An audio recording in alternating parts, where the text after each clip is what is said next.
जीव सबसे पहला अधिकार पूर्वंग अधिकार, जहाँ आचार्य भगवान ने बहुत ही शॉर्ट में एक ज्ञायक भगवान आत्मा का क्या स्वरूप है जिसके आश्रय से हम सुखी हो सकते हैं, उस स्वरूप को आचार्य भगवान ने पूर्वंग अधिकार में भली प्रकार से बता दिया। अब विस्तार शैली के अंतर्गत में अब जीव अजीव अधिकार की शुरुआत हुई। जीव अजीव अधिकार में आचार्य भगवान ने 29 बोलों से के माध्यम से भेद विज्ञान कराया। वे 29 बोल कौन कि उन 29 बोलों को यदि अपन शॉर्ट लिस्ट करें तो वर्णादि और राग आदि है ना। वर्णादि और राग आदि। वर्णादि में क्या आया? संयोग शरीर आदि, और राग आदि में पूरे मिथ्यात्व और कषाय। मिथ्यात्व, क्रोध मान माया लोभ, और वो भी 4 प्रकार की, और फिर हास्य रति अरति आदि 9 कषाय। ऐसे इन सब को कहा राग आदि और उन सबको कहा वर्णादि।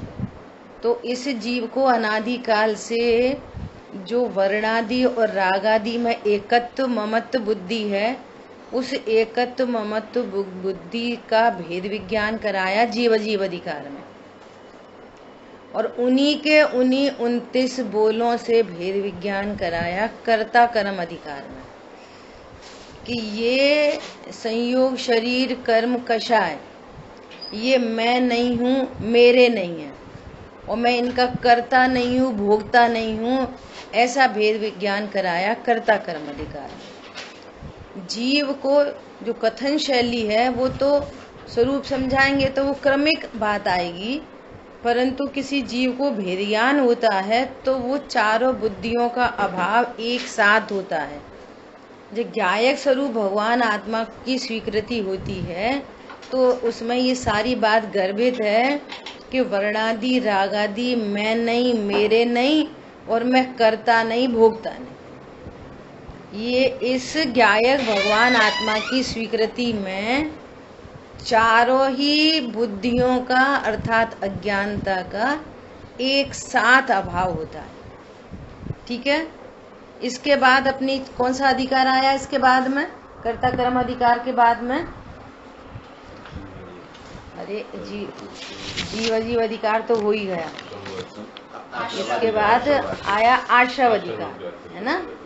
तो आश्रव अधिकार में आचार्य भगवान ने आश्रव के भेद प्रभेद जैसे तत्वा सूत्र जी में बताए हैं वो चर्चा नहीं की। यहाँ पर आश्रव से भिन्न भगवान आत्मा के स्वरूप को कहा गया, और आश्रव का भी स्वरूप बताया कि वे दुख रूप हैं, जड़ स्वरूप हैं, दुख रूप हैं, विपरीत भाव हैं, घटते हैं, बढ़ते हैं, है ना।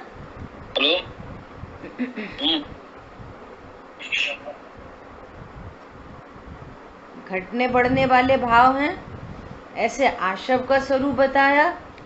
शिष्य का प्रश्न आया कि हे प्रभु, ये आश्रव दुख रूप है तो इनसे छुटकारा का क्या उपाय है?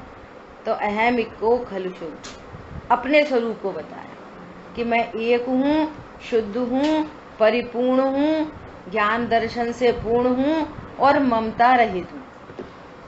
ये पूरी चर्चा आश्रव अधिकार में आई। और फिर पुण्य पाप अधिकार की चर्चा आई। क्या बात आई पुण्य पाप अधिकार की चर्चा? कि पुण्य पाप भाव एक हैं। अभी हम लोग उज्जैन में थे तो वहाँ पुण्य पाप एकत्व द्वार शुरू ही हुआ था, है ना। और वहाँ पर स्वाध्याय चल रही थी समय सार नाटक के शास्त्र के आधार से।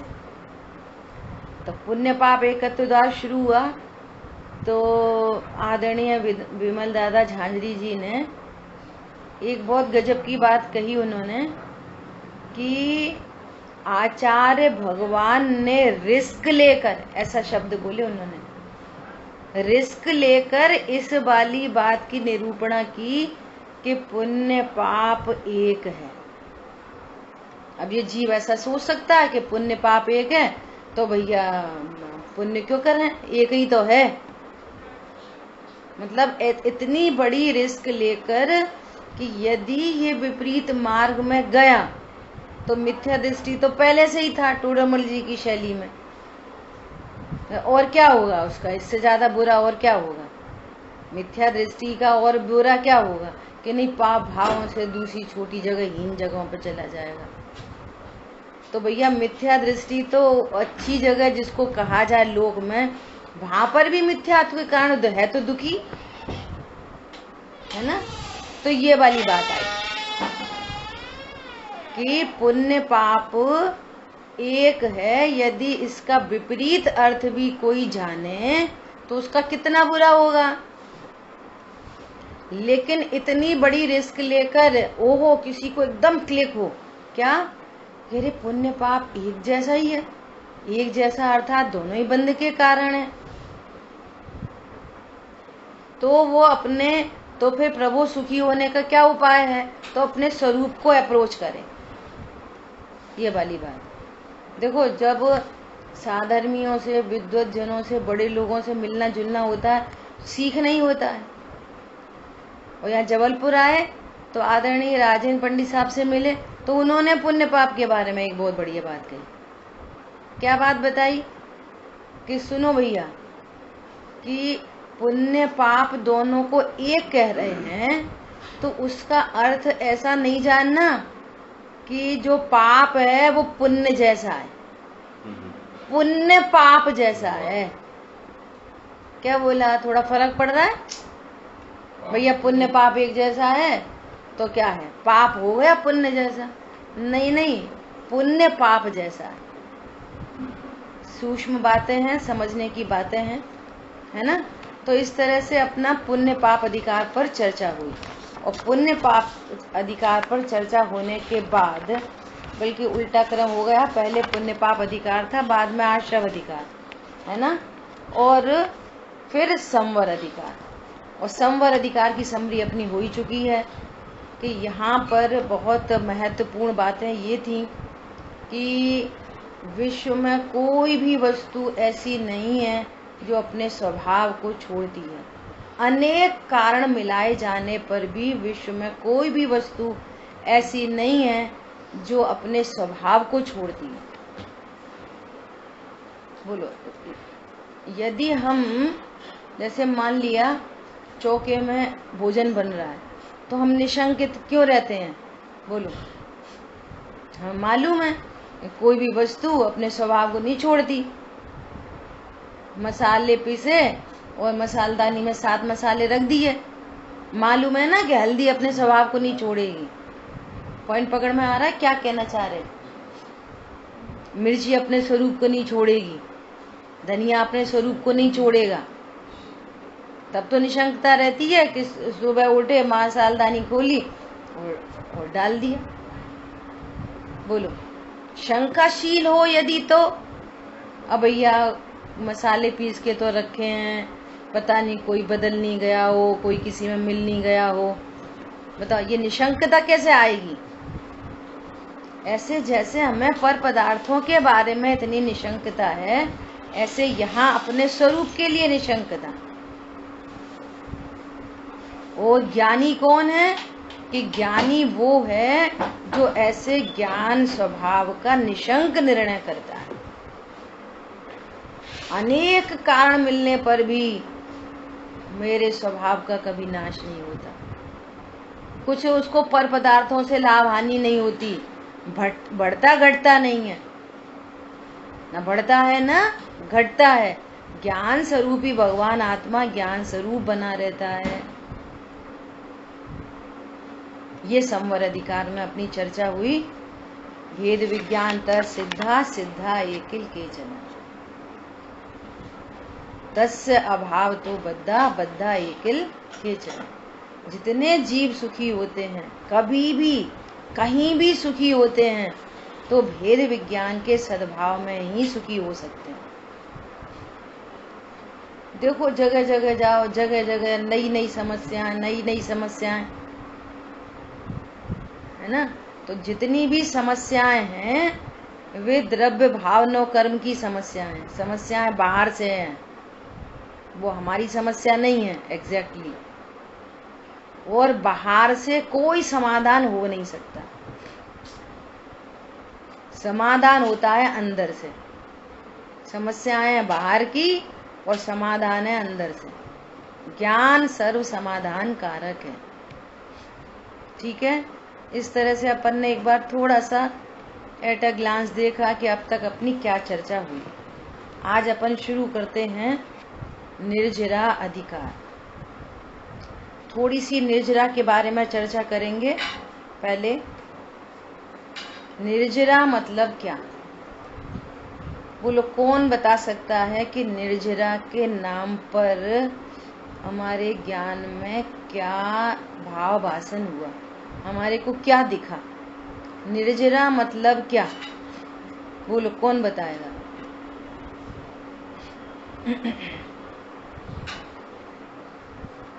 बोलो शांतनु। आनंद की वृद्धि। बहुत बढ़िया, बहुत बढ़िया, बहुत बढ़िया। निर्जरा मतलब हमें निर्जरा के नाम शब्द सुना और निर्जरा के नाम पर दिखाई दिए कर्म, कि कर्म खिर गए। तो कर्म खिरते हैं, जरूर खिरते हैं, परंतु वो हमारी निर्जरा नहीं है। क्या बोला, कर्म निर्जरित हुए तो वो कर्म का परिणमन है। जो कर्म जीव के विकारी भावों का निमित्त पाकर जीव के साथ एक विशिष्ट संबंध हुआ, फॉर टाइम बीइंग, अपने स्थिति अनुभाग को लेकर जो एक विशिष्ट संयोग बनता है, एक क्षेत्रावगा संबंध कहो, है ना।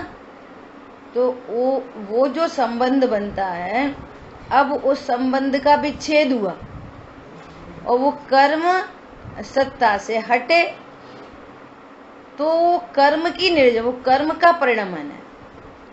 कर्म जीव के प्रदेशों के साथ जो बंधन कहा जाता है वो कर्म का परिणमन, और अपनी अपनी स्थिति को लेके बनते हैं और स्थिति पूर्ण होने पर वो खिरते हैं।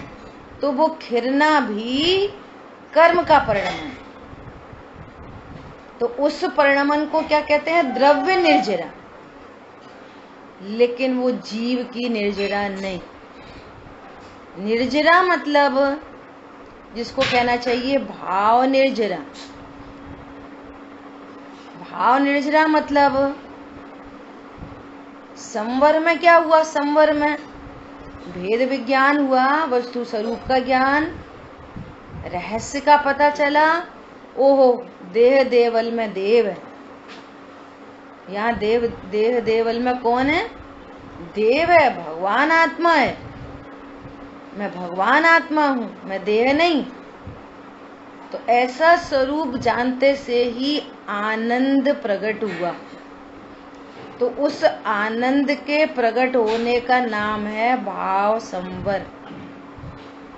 जहाँ भाव शब्द लगा हो वहां समझना ये जीव की पर्याय है, और द्रव्य लगा हो तो समझना ये पुद्गल की पर्याय है। तो भाव संवर की अपनी चर्चा हुई, भेद विज्ञान हुआ और परिणति में निश्चिंता निर्भरता प्रकट हुई, है ना। टेक्निकल भाषा में बोलो वीतरागता प्रकट हुई। वीतरागता का भाव वासन क्या है, परिणति निर्भर हो गई, निश्चिंत हो गई। अपन ने कई एंगल से चर्चा की थी। अविनाशी हूं ऐसा जाना तो निर्भय हो गए, अब हम अमर भय न मरेंगे। परिपूर्ण जाना तो मुझे किन्हीं पर पदार्थों से परिपूर्ण होना है, ऐसी आकुलता, टेंशन मिट गई। तो फिर क्या प्रकट हुआ, शांति प्रकट हो गई। तो ये शांति के प्रकट होने का नाम है संवर। और इस शांति की वृद्धि निश्चिंता की वृद्धि, आनंद की वृद्धि, सुख की वृद्धि, इसका नाम है निर्जरा। पॉइंट समझ में आया? इसका क्या नाम है? भाव निर्जरा। ये निर्जरा है। एक बात हो गई, है ना? तो जो परिणति स्वभाव सन्मुख हुई, स्वभाव सन्मुख होने पर मिथ्यात्व का जो मिथ्या भाव था वो मिटा, और अनंत पर पदार्थों के प्रति जो इष्ट अनिष्ट की कल्पना थी वो मिटी, तो अनंतानुबंधी राग द्वेष का अभाव हुआ, तो उतना सुख प्रकट हुआ।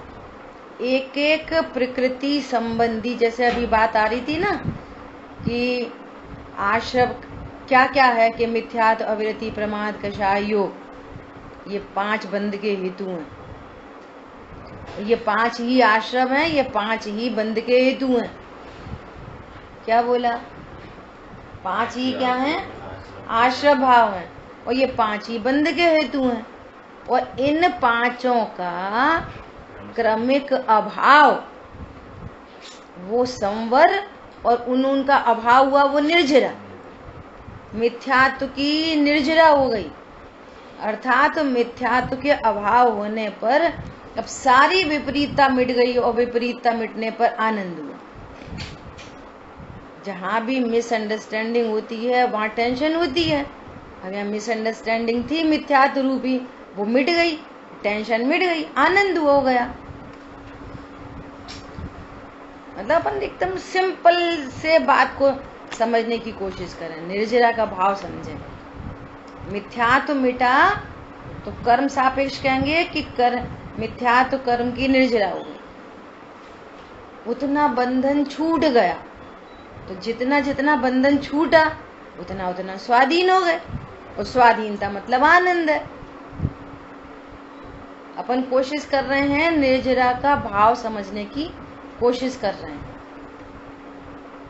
अनंतानुबंधी राग द्वेष उत्पन्न होते थे, और राग द्वेष आकुलता रूप है, तो उतनी आकुलता मिटी। अनंतानुबंधी संबंधी आकुलता मिट गई, तो मिट गई आकुलता, मिट गई तो क्या हुआ? तो उतने उतने उतने राग द्वेष मिटने पर आनंद हुआ, आनंद की वृद्धि हुई, और अनंतानुबंधी संबंधी कर्मों की भी निर्जरा हो गई। तो वो द्रव्य निर्जरा और ये भाव निर्जरा। अनंतानुबंधी संबंधी टेंशन मिट गई, तो जब मिटी तो उतना आनंद चल रहा है परिणति में। ठीक है। अब द्रव्य निर्जरा 2 प्रकार की होती है। द्रव्य निर्जरा कितने प्रकार की होती है? 2 प्रकार की, है ना? अभी एट अ ग्लांस थोड़ी सी चर्चा कर रहे हैं अपन। 2 प्रकार की निर्जरा होती है। तो 2 प्रकार की क्या? कि एक कर्म, तो जैसे अभी बात की कि अपनी स्थिति पर्यंत बनते हैं और उनका समय आया तो खिर जाएंगे। एक तो अपने समय को पाकर खिर जाते हैं, वे तो खिरते ही हैं। जैसे अभी हम सब चर्चा कर रहे हैं बैठ के, है ना? तो इस समय अपने कर्म का उदय चल रहा है, पुण्य संबंधी कर्म का उदय। पुण्य ने व्यवस्था मिला दी, जिनवाणी मिला दी, सब लोग बैठे हैं अपने अपने घर में, वैसा भाव चल रहा है ना? तो ये इस समय पूर्वबद्ध कर्म अघाती संबंधी, जिसने भार में ये अनुकूलताएं प्राप्त की हैं, इस पुण्य कर्म की निर्जरा समय पाकर वो कर्म खिर रहा है। तो एक कर्म की निर्जरा तो इस प्रकार से होती है, कर्म की निर्जरा, कि वो अपना समय पाकर खिर रहा है। और दूसरी क्या है कि जीव के परिणामों का निमित्त पाकर समय आने से पहले ही खिरा दे। आई बात समझ में? जो कर्म कल आएंगे, उदय में आएंगे, परसों आएंगे, नरसों आएंगे, 1 महीने बाद आएंगे, 1 साल बाद आएंगे, उन कर्मों को हम अभी खिरा दें। पता नहीं वो कौन से क्या क्या उदय आएंगे, क्या करेंगे, क्या नहीं, कैसी स्थिति बनेगी नहीं बनेगी। अब जो भी बने, ऐसी बात बन सकती है, विचार करो कि उन कर्मों को, जो कर्म बंधे हुए हैं, कि समय उदय आने से पहले ही उनकी निर्जरा कर दी जाए। ऐसी क्या कंडीशन है? कि ऐसी कंडीशन है ये भाव निर्जरा। तप कर जो कर्म खिपावे, तप इसको कहते हैं तप। तप मतलब स्वरूप में विश्रांत परिणति। जो अब तक सुन रखा है ना, तप मतलब कोई कठिन काम, कोई मुश्किल काम, मुश्किल काम नहीं। निर्जरा का ही दूसरा नाम तप है। अभी आली आपने बोला, क्या बोला? कि सुख की वृद्धि का नाम निर्जरा। तो तप क्या है? तप भी सुख की वृद्धि का नाम तप है। स्वभाव के आश्रय से प्रकट होने वाली शांति, इसका नाम तप है। समझ में आ रही है बात? तो तप कैसा है? सुख रूप है कि दुख रूप है? अरे भैया भूखे रह के तप होता है। नहीं प्रभु, भूखे रह के तप नहीं होता, स्वभाव के आश्रय से तप होता है। और जब स्वभाव का आनंद हो, और आनंद होने पर जो भूख का परिणाम दुख देता, भूख लगने पर आकुलता होती है, दुख होता है, तो जो भूख का परिणाम दुख देता, उस परिणाम को खिला दिया गया। क्या बोला? तो भूख का भाव ही उत्पन्न नहीं हुआ। तो दुनिया तो बाहर से देख रही है, स्थूल बुद्धि से, देह दृष्टि से, और ये तप मतलब भूखे रहो, तो कष्टकारी लगता है। मिथ्या दृष्टि की हर सोच उल्टी उल्टी है, उसे पता ही नहीं है स्वरूप। तो क्या हुआ? तप के द्वारा जो कर्म खिला दिया गया, तो भूख का भाव उत्पन्न नहीं हुआ। तो भूख का भाव उत्पन्न नहीं हुआ तो क्या हुआ? कि आनंद चल रहा था परिणति में। तो वो आनंद का नाम निर्जरा है। और पूर्वबद्ध कर्म को उदय में आने से पहले ही खिला दिया गया। अब ये भाषा है कि खिला दिया, कोई पकड़ के नहीं खिला दिए। परिणति स्वभाव के सन्मुख है, स्वभाव का आनंद है, निश्चिंता है, और इस निश्चिंता के बल पर वो पूर्वबद्ध कर्म निर्जरित हो गया। बोलो, कल्पना करो, हमको दिखाई दे रहे हैं कि वे युद्ध कर रहे हैं, और वहां पर मिथ्यात्व अनंतानुबंधी और कितने सारे परमाणुओं की निर्जरा चल रही है। बोलो, मुनिराज गमनादि कर रहे हैं, और वहां पे स्वरूप का आनंद है, निर्जरा चल रही है। निर्जरा मतलब आनंद चल रहा है। और जहाँ आनंद है, अब अपन लौकिक रीति से भी समझें, ये बात समझना, हमेशा के लिए पक्का कर लेना, गांठ बांध लेना। जो वर्तमान में प्रसन्न है, वर्तमान में खुश है, उसका भविष्य भी सुखरूप है। और जो वर्तमान में टेंशन में है, बिना किसी बात के टेंशन में रहे, तो समझना इसका भविष्य बिल्कुल अच्छा नहीं है। ये समझ लेना। और ये भी एक बहुत बड़ी बात है कि ये जो 7 तत्व है ना, इन 7 तत्वों का भाव भाषण होना, ये बहुत बड़ी बात है। ये अलौकिक बात है, ये एकदम पारलौकिक बात है।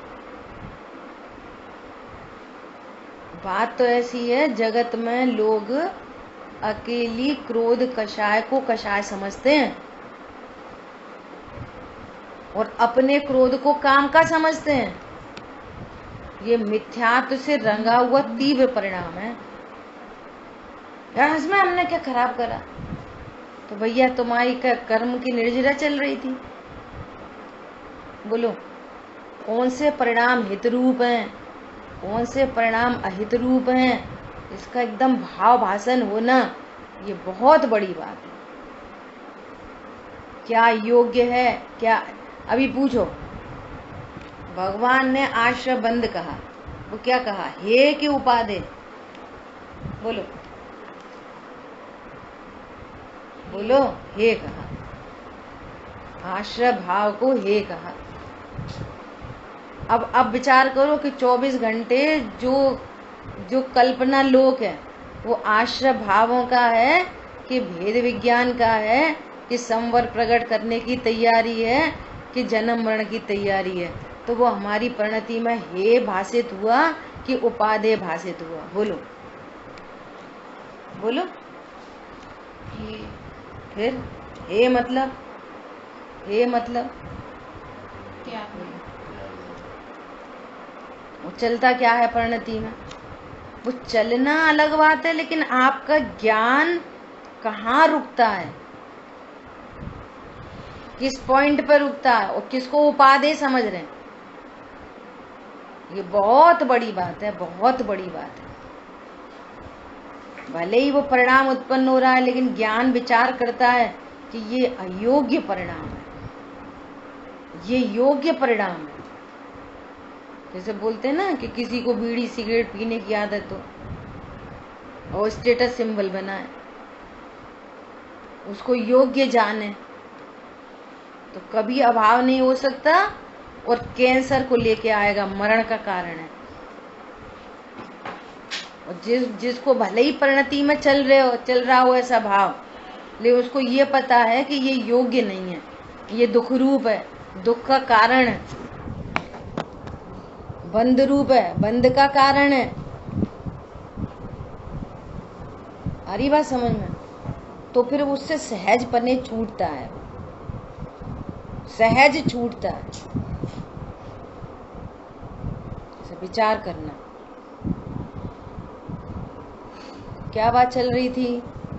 द्रव्य निर्जरा दो प्रकार से, एक अपने समय पाए विधि झरना, तासो निज कारण सरना, उससे अपना कार्य नहीं सदता।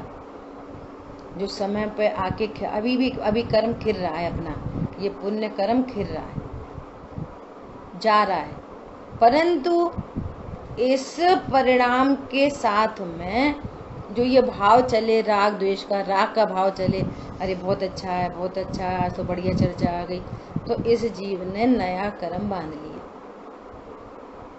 इसलिए उससे काम सदता नहीं है। काम किससे सदता है कि स्वभाव के आश्रय से जो निश्चिंता, निर्भरता, शांति होती है, उससे पूर्वबद्ध अनेक कर्म समय से पहले ही खिर जाते हैं।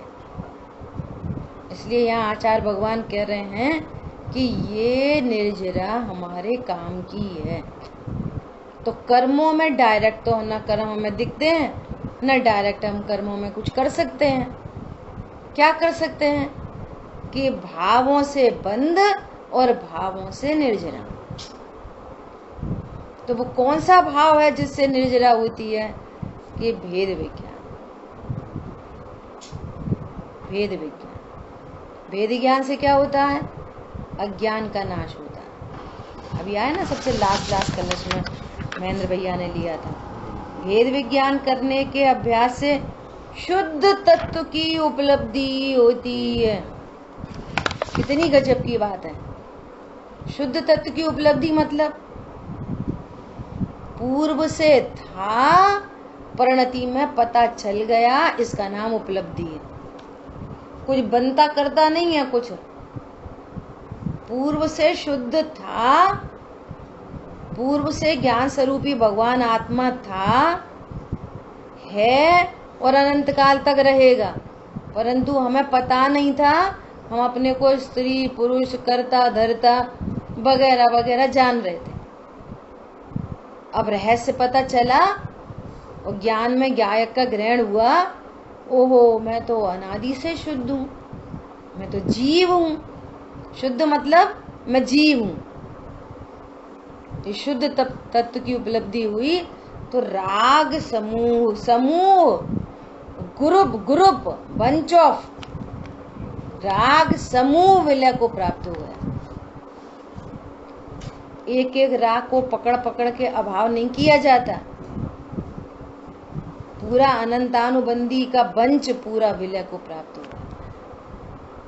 बोलो, जब राग विलय को प्राप्त हुआ तो परिणति में आनंद हो गया। इस आनंद का नाम निर्जरा है।